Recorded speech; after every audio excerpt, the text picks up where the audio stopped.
حضرت لال شہباز قلندر سرکار تشریف لے جا رہے تھے تو ایک ریچھ کو نچانے والا نظر آیا۔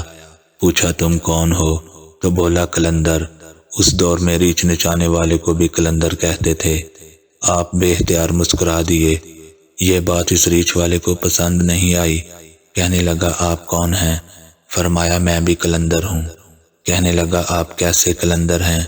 نہ آپ کے پاس ریچھ نہ ڈگڈگی، تو تماشا کیسے دکھائیں گے؟ فرمایا پہلے تم دکھاؤ پھر میں دکھاتا ہوں۔ ریچھ والے نے ڈگڈگی بجائی اور ریچھ کھڑا ہو کر ناچنے لگا۔ اس نے کہا اب آپ کی باری ہے۔ حضرت لال شہباز قلندر دو درختوں کی ٹہنیوں پر کھڑے ہو گئے اور فرمایا نیچے سے گزر جاؤ، مگر یاد رکھنا آگے جانا مگر واپس کبھی مت آنا۔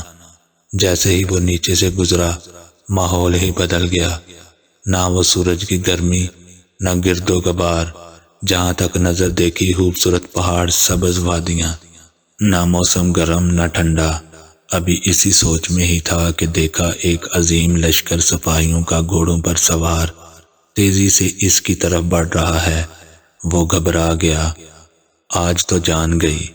پاس پہنچ کر لشکر کا سپہ سالار آگے بڑھا۔ اس سے پہلے وہ کچھ کہتا، سپہ سالار بولا بادشاہ سلامت آپ کہاں غائب ہو گئے تھے؟ آپ کی سلطنت آپ کا انتظار کر رہی ہے اور ملکہ عالیہ کا رو رو کے برا حال ہے۔ اب وہ حیران پریشان شاہی گھوڑے پر سوار ہو کر ساتھ چل دیا۔ جب محل پہنچا تو عظیم و شان عمارت دیکھ کر حیران۔ اندر داخل ہوا تو خوبصورت ملکہ گلا شکوہ کرتی لپٹ گئی۔ کہاں رہ گئے تھے آپ؟ سب بھول کر نہا دھو کے شاہی پوشاک پہن کر تخت پر بیٹھ گیا۔